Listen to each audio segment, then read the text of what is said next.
सुप्रभात बच्चों। पिछली कक्षा में आप लोगों ने पढ़ा पाठ 3 बरसते जल के रूप अनेक। पाठार्थ समझा, शब्दार्थ समझा, कठिन अर्थ को बार बार आप लोगों ने लिखकर अभ्यास किया। सुंदर लिखावट पर ध्यान दिया। बहुत से बच्चों ने अच्छे काम दिखाए, बहुत से बच्चों ने संतोषजनक काम भी दिखाए। इसी तरह से आप अपने काम को पूरा करके बार बार मेरे पास भेजते रहिए और मैं चेक करती जाऊंगी। पढ़ाई गई चीज़ों को बहुत ही गंभीरता से लीजिए, क्योंकि ये चीज़ें फिर दोबारा दोहराना मुश्किल है। इससे ही आप क्लास वर्क समझ करके और पूरा करते चलिए और पढ़ाई गई चीज़ों को बार बार प्रैक्टिस, बार बार अभ्यास करते रहिए। चलिए बच्चों, फिर आज के अपने हम पाठ को आगे बढ़ाते हुए आते हैं भाषा की बात पे।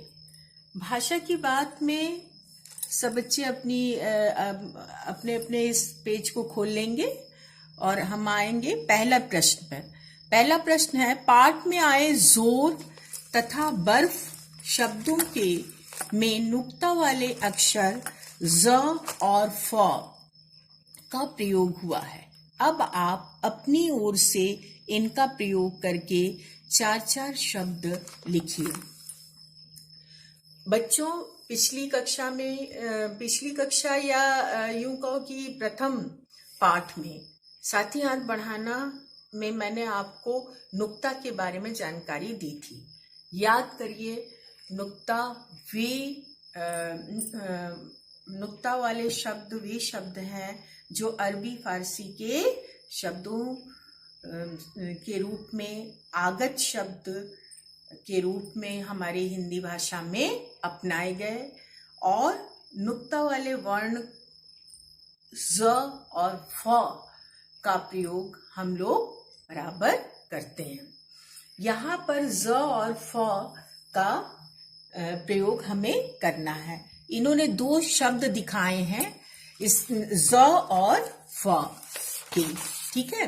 अब इसी तरह से आपको ढूंढ करके ज और फ वाले कुछ शब्दों को बताना है। जैसे आप बताइए, क्या हो सकता है? जमीन, और क्या हो सकता है? वजीर, और क्या हो सकता है? जोर, और क्या हो सकता है? जिंदगी, और क्या हो सकता है? इंतजाम। तो आज अभी मैंने 4-5 शब्द बताए। क्या क्या बताए? जमीन, जोर और वजीर, जिंदगी, इंतजाम। इसी तरह फ वर्ण वाले कौन से हम शब्द सोच सकते हैं? आप भी सोचिए। जैसे आपके इसमें लिफाफा आया था ना, इसी तरह से नफरत यानी घृणा, फिर सफर यात्रा, फिर इसी तरह तारीफ बड़ाई, फिर इसी तरह अफसोस, फिर इसी तरह फैसला। ठीक है, मैंने अभी कौन कौन से शब्द बताए जिनमें नुक्ता वाले वर्णों का प्रयोग हुआ है, नुक्ता वाले अक्षरों का प्रयोग हुआ है। कौन कौन से शब्द बताए? फ वाले नफरत, अफसोस, तारीफ, सफर, फैसला। ठीक है बच्चों, अब हम लोग सर्वनाम सेकंड प्रश्न की तरफ चलते हैं। दादाजी ने चश्मा उतारा और बाहर बरामदे में आराम कुर्सी पर बैठ गए। इस वाक्य में वे सर्वनाम दादाजी संज्ञा के लिए आया है। अब आप पाठ में से कोई 4 सर्वनाम शब्द छांट कर लिखिए। लेकिन इसके पहले मैं आपको सर्वनाम के बारे में जानकारी देना चाहूंगी। सर्वनाम के बारे में आप लोगों ने कक्षा 5वीं में बेशक पढ़ा है। एक बार अपने पूर्व ज्ञान को यहाँ पर जोड़िए। सर्वनाम क्या है? जो शब्द संज्ञा के बदले में प्रयुक्त होते हैं या प्रयोग में लाए जाते हैं, उन्हें हम सर्वनाम कहते हैं। आई बात समझ में? फिर से एक बार दोहराइए या फिर से एक बार समझिए। वे शब्द जो संज्ञा मैंने आपको बताया है, संज्ञा नाम वाले शब्द, सारे नाम वाले शब्द। अब आपके पास जितने भी चीजें हैं नाम वाली, कोई वस्तु, कोई व्यक्ति, जिसका कोई नाम है, वो सारे शब्द नाम वाले शब्द संज्ञा है। तो मैंने आपको क्या अभी परिभाषा बताई? जो शब्द संज्ञा की जगह पर प्रयुक्त होते हैं या प्रयोग में लाए जाते हैं, उन्हें हम सर्वनाम कहते हैं। सर्वनाम का प्रयोग क्यों किया जाता है? क्योंकि संज्ञा की पुनरुक्ति से वाक्य अटपटे प्रतीत होने लगते हैं। जैसे एक उदाहरण देखिए, राम एक अच्छा लड़का है। राम के माता पिता उसे रोज पढ़ाते हैं। राम अपने दोस्तों के साथ खेलता है। राम शाम को पढ़ने बैठ जाता है। आप 4 वाक्य मैंने बोला और चारों वाक्य में राम राम राम सुनकर आपको खुद भी अटपटा लगा। इसीलिए किसी भी संज्ञा शब्द की पुनरुक्ति को रोकने के लिए सर्वनाम का प्रयोग किया जाता है। चलिए अब हम लोग इसी 4 वाक्य को कुछ इस तरह से बोलें, जैसे राम एक अच्छा लड़का है, उसके माता पिता उसे रोज पढ़ाते हैं, वह अपने दोस्तों के साथ रोज खेलता है, वह शाम को पढ़ने बैठता है। यहाँ पर हर बार राम का प्रयोग ना करके हमने जिन शब्दों का प्रयोग किया वो सर्वनाम है। जैसे उसके माता पिता, वह, ये शब्द सर्वनाम है। इतनी बात समझ में आई सबके? अब हम लोग सर्वनाम के भेद पर चर्चा करेंगे। सर्वनाम के प्रमुख 6 भेद हैं। पहला, पुरुषवाचक सर्वनाम। पुरुषवाचक सर्वनाम, हाँ, पुरुष आप लोगों ने संस्कृत में पढ़ा होगा, प्रथम पुरुष, मध्यम पुरुष, उत्तम पुरुष, याद होगा। लेकिन संस्कृत से इसे मैं नहीं जोड़ना चाहूंगी क्योंकि यहाँ पर थोड़ा बदलाव है। बस मैंने पुरुष का अर्थ समझाने के लिए या पुरुष के बारे में आपको लिंक करने के लिए ऐसा कहा था। पुरुष वाचक सर्वनाम मतलब ऐसे सर्वनाम जो कि बोलने वाले, सुनने वाले और जिसके बारे में बात की जा रही है उसके बारे में प्रयोग किए जाते हैं, वो पुरुषवाचक सर्वनाम होते हैं। फिर से समझिए, पुरुषवाचक सर्वनाम के 3 भेद। पहला उत्तम पुरुष, दूसरा मध्यम पुरुष और तीसरा अन्य पुरुष। उत्तम पुरुष में कौन से सर्वनाम आएंगे? जो बोलने वाला अपने लिए प्रयोग करेगा। जैसे मैं बोल रही हूं तो मैंने कौन सा सर्वनाम प्रयोग किया? मैं। ठीक है, हम, हमारा, ये उत्तम पुरुष के सर्वनाम हुए। ठीक है, अब मध्यम पुरुष के सर्वनाम, मैं तुमसे बात कर रही हूं तो तुम, तुमसे, तुम्हारा, ये मध्यम पुरुष के सर्वनाम हुए। और अन्य पुरुष के सर्वनाम, मैं किसी अन्य के बारे में बात करूं, जैसे वह, वे, उसका, आप, ये सर्वनाम, आप तो नहीं, आप तो मध्यम पुरुष में आएगा। वह, वे, उसका, ये सर्वनाम अन्य पुरुष में। इतनी बात समझ में आई बच्चों? अब दूसरा है निश्चय वाचक सर्वनाम। निश्चयवाचक सर्वनाम कौन से हैं? वे सर्वनाम जिससे किसी चीज जिससे किसी चीज के निश्चित होने का प्रमाण मिले या किसी चीज के प्रति संकेत के लिए हम जिस सर्वनाम का प्रयोग करते हैं, जैसे यह हिंदी की पुस्तक है। यहाँ पर हिंदी की पुस्तक की तरफ यह कहा जा रहा है, ठीक है। वह लड़की सीता है। यहाँ पर उस लड़की की तरफ संकेत किया जा रहा है और निश्चित रूप से वह लड़की सीता ही है, ये बताया जा रहा है, ठीक है। अब तीसरा अनिश्चयवाचक सर्वनाम। अनिश्चयवाचक सर्वनाम में कोई कुछ, जैसे दरवाजे पर कोई है, अनिश्चय है कि कुछ भी निश्चित नहीं कि दरवाजे पे कौन है, कोई है, ये अनिश्चित है, ठीक है। और दाल में कुछ पड़ गया, क्या पड़ा ये नहीं पता, कुछ पड़ गया, तो कोई और कुछ अनिश्चयवाचक सर्वनाम हो। उसके बाद प्रश्नवाचक सर्वनाम। प्रश्नवाचक सर्वनाम में क्या और कौन, जैसे तुम क्या पढ़ रहे हो, जैसे बाहर कौन है या कमरे में कौन बैठा है, ये कौन और क्या, ये प्रश्नवाचक सर्वनाम हुआ। फिर उसके बाद अगला है पांचवा संबंधवाचक सर्वनाम। संबंधवाचक सर्वनाम में हमेशा युग्म में प्रयोग होंगे सर्वनाम।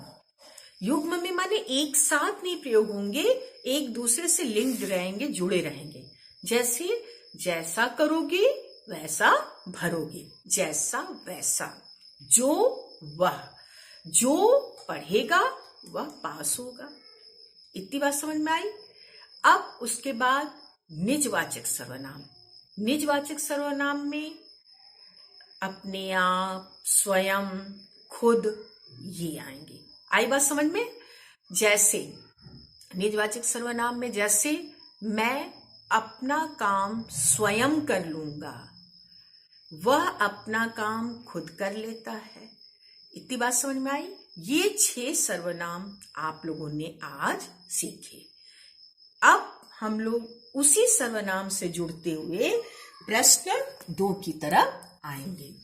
दादाजी ने चश्मा उतारा, ये वे बाहर बरामदे में आराम कुर्सी पर बैठ गए। इस वाक्य में वे सर्वनाम दादाजी संज्ञा के लिए आया है। अब आप अपने पाठ में से कोई 4 सर्वनाम शब्द छांटकर लिखिए। 4 सर्वनाम शब्द आपको छांटने हैं। आप उनमें से, मैं पाठ को खोल रही हूं, आप देखिए।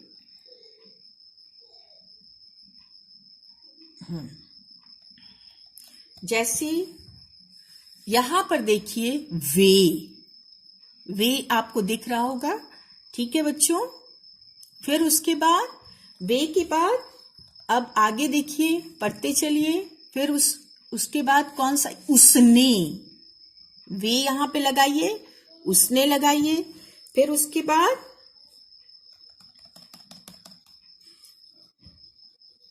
और देखिए, आपको भी मिल रहा होगा, आप भी देखिए। जैसे वे, फिर आया और वे बाहर बरामदे में, ठीक है।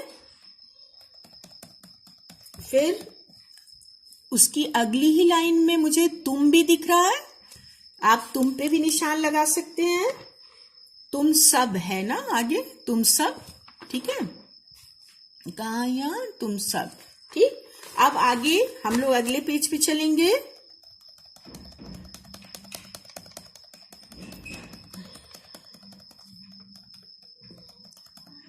अगले पेज पे आपको देखिए, इस यहाँ पे कहीं दिख रहा है, नहीं तो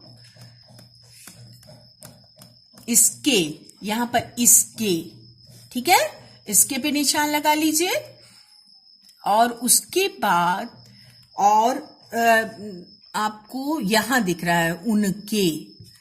तो इस तरह से आपने 5-6 सर्वनाम शब्दों पे निशान लगा लिया। आप जैसे यहां पर लिख लेंगे, भाई यहां तो 4 ही है, 2 कॉलम और बना करके यहाँ पे लिख लेंगे, ठीक है बच्चों।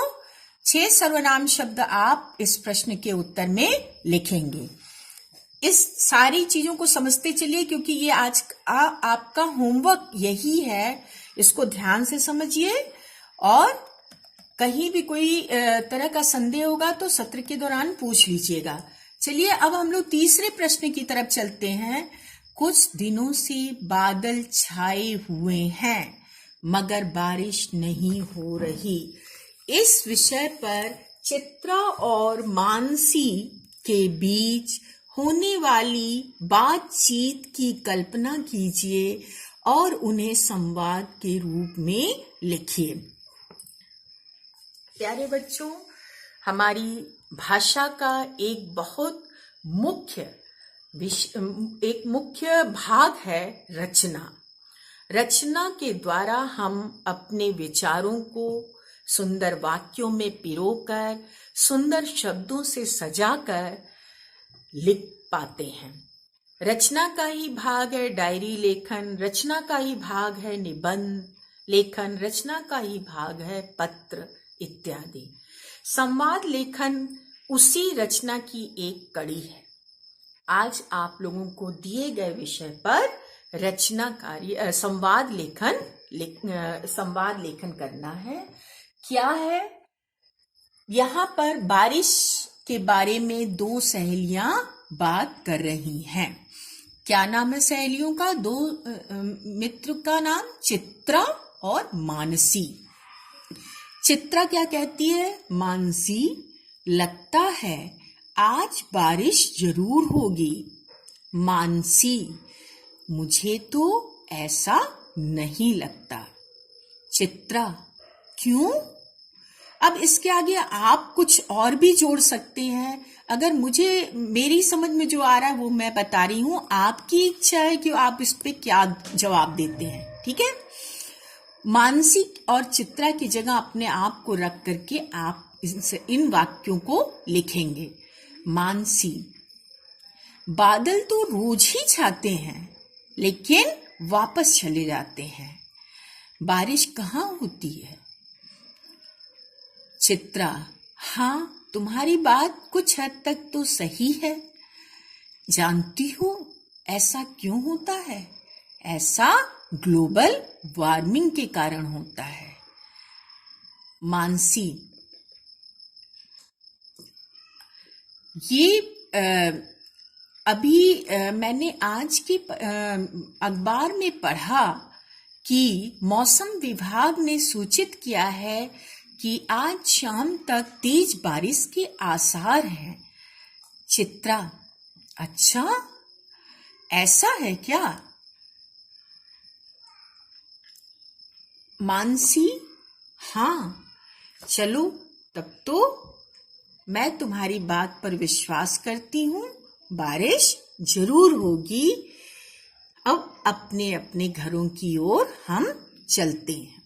ठीक है बच्चों, इस तरह से संवाद लेखन में छोटे छोटे वाक्यों का प्रयोग करिएगा और अंतिम जो वाक्य है वहां पर कंक्लूड कीजिएगा या वहां पर पूरे विषय को बहुत अच्छे तरीके से निष्कर्ष के साथ खत्म करिएगा। संवाद लेखन का ये एक संवाद लेखन में ये एक बात ध्यान रखने की है कि छोटे छोटे वाक्य हों और जो अंतिम वाक्य हो वो कंक्लूड कर अच्छे से करिए कि विषय वहीं पर निष्कर्ष विषय का वहां पर निकल जाए। अब हम लोग आगे चलेंगे। दादाजी ने समझाया कि जल ही जीवन है और उसके कुछ रूपों के बारे में जानकारी भी दी। क्या आपको लगता है कि जल ही जीवन है? क्यों? हाँ, आप सब ये जानते हैं कि जल ही जीवन है। मैंने आपको बताया है पहले भी कि प्रकृति हमें बहुत कुछ चीजें मुफ्त में न्योछावर करती है हमारे जीवन के लिए, जिनका मोल हम भले ही ना कर पाते हों, लेकिन हम उनके कीमत को हमें समझना अनिवार्य है। उनमें से जो सबसे अधिक दो महत्वपूर्ण चीजें हैं वो है जल और जीवन। तो यहाँ पर जो प्रश्न दिया हुआ है उसको हम इसी तरह से जोड़ते हुए जवाब लिख सकते हैं कि जल के बिना प्राणी मात्र की कल्पना ही नहीं की जा सकती।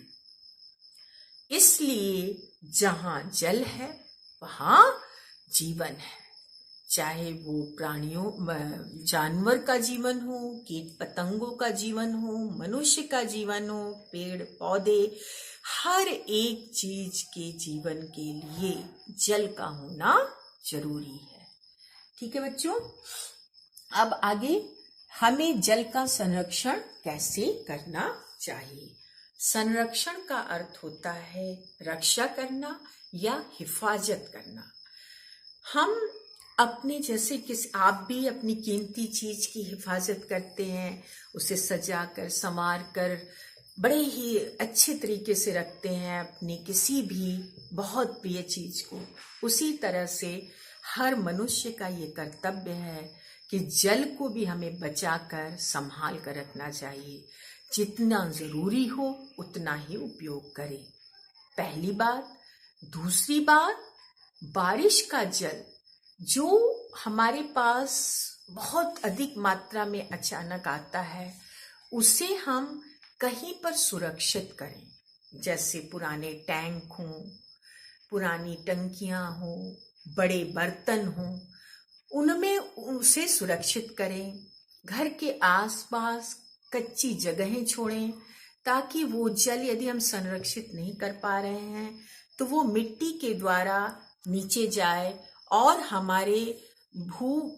हमारे जमीन के अंदर के जल स्तर को बनाए रखे। इस तरह से हम अनेक प्रयास के द्वारा और पानी कम गिराकर अपने जरूरत के अनुसार ही कम से कम पानी खर्च करके जल संरक्षण कर सकते हैं। ठीक है बच्चों, अब हम लोग आगे चलेंगे अगले प्रश्न में। ये प्रश्न मैंने आपको पिछले कालांश में दिया था, जो कि आप कर रहे हैं, 17 तारीख को मुझे जमा करेंगे।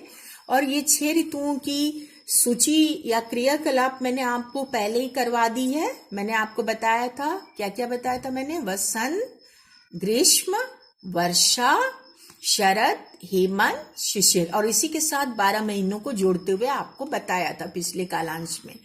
फिर मैंने आपको 8 पंक्तियों की स्वरचित कविता यानी खुद की लिखी कविता या किसी भी अपनी पसंदीदा ऋतु के ऊपर लिखी हुई कविता लिखने को दी थी। बहुत से बच्चों ने बड़ी अच्छी कविताएं दिखाई हैं। आपने अगर नहीं किया तो करके मुझे दिखा दीजिएगा।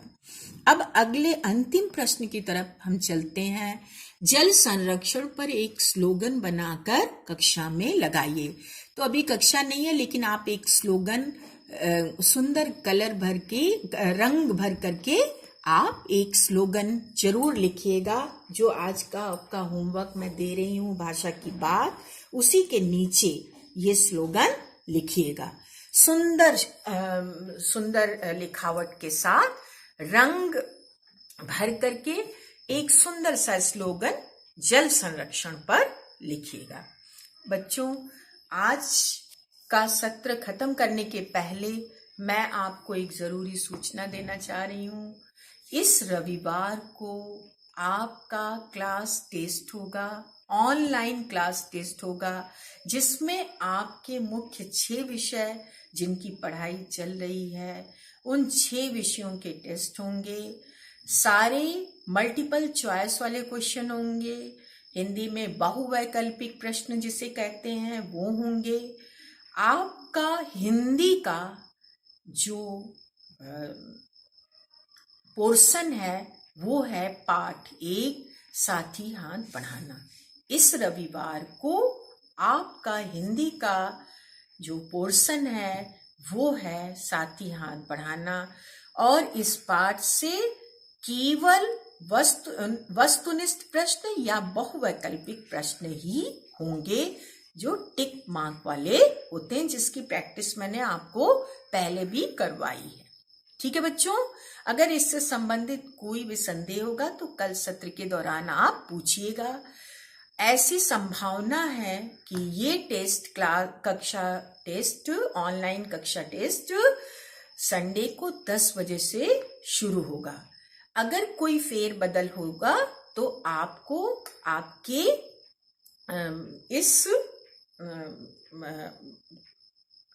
आपके ग्रुप में सूचना दे दी जाएगी।